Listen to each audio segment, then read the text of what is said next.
ही एक नवीन नांदी असेल असं मला वाटतं, कारण शेतकरी कामगार पक्षातून भाजपवासी 10 तारखेला झालेले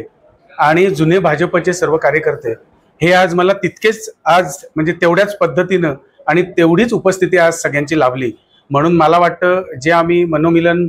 मेळावा एक लावणार होतो, आज त्याचीच नांदी झाली। आणि मनोमिलन आणि हे सगळे याच्यासाठी लावणार होतो की आम्हाला जुना नवीन हे असं नको होतं आणि खरोखर ते आम्हाला करण्याआधीच भाजपच्या सर्वांनीच आम्हाला चांगल्या पद्धतीने सामावून घेतलं। हे चित्र आज स्पष्ट दिसलेलं आहे असं मला वाटतं, कारण आज उद्घाटनाला आदरणीय रामशेठजी ठाकूर साहेब, आदरणीय भाऊ, आदरणीय बाळासाहेब पाटील साहेब आणि तीनही आमदार आणि सर्व इथे जिल्हाध्यक्ष अविनाशजी असतील आणि सगळे नगरसेवक, सगळी मंडळी, सगळे सभापती, ग्रामपंचायत सदस्य, सरपंच, जिल्हा परिषद सदस्य आणि सगळे बहादर कार्यकर्ते हे एक दिलाने आज इथे आले होते आणि त्याच पद्धतीनं त्याचं ओपनिंग झालं। मला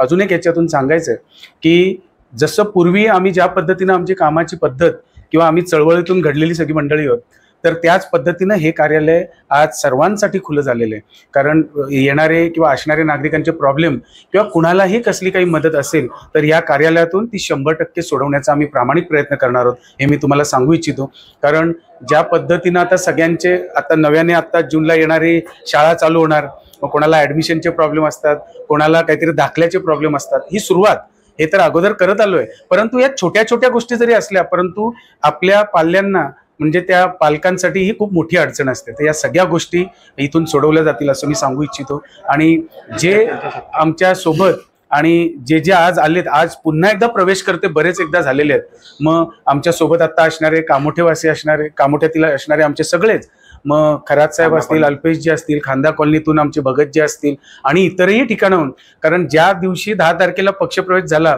त्या दिवशी सगळ्यांनाच स्टेजवर नेणं शक्य झालं नाही, कारण जवळजवळ 500हून अधिक पदाधिकारी त्याच्यात प्रवेश करते होते आणि ते शक्य नव्हतं। परंतु बिचारे सगळेजण माझ्यावर, बाबांवर आणि आमच्या पूर्ण टीमवर विश्वास ठेवून ही सगळी मंडळी पुन्हा एकदा आम्हाला भेटून त्यांनी आमची भेट घेतली आणि आज पुन्हा एकदा या प्रवेशाने आणि ह्या उत्साहाने सगळे प्रभावित होऊन आज पुन्हा एकदा आमचे कामोठ्यातील खरात साहेब, आमचे सहकारी जुने आणि अल्पेशजी आणि भगतजी आणि ही सगळी मंडळी आज पुन्हा एकदा आमच्यासोबत भाजपमध्ये आलेले आहेत। मी मनापासून त्यांचं भाजपमध्ये स्वागत करतो आणि काम करण्याची दिशा असणारी ही मंडळी आहेत, त्याच्यामुळे कुणालाही अडचण आली किंवा कुणालाही अडचण येऊ नये यासाठी ही मंडळी ऑलरेडी प्रामाणिक प्रयत्न करत आहेत आणि याही पुढे करतील असं मला वाटतं।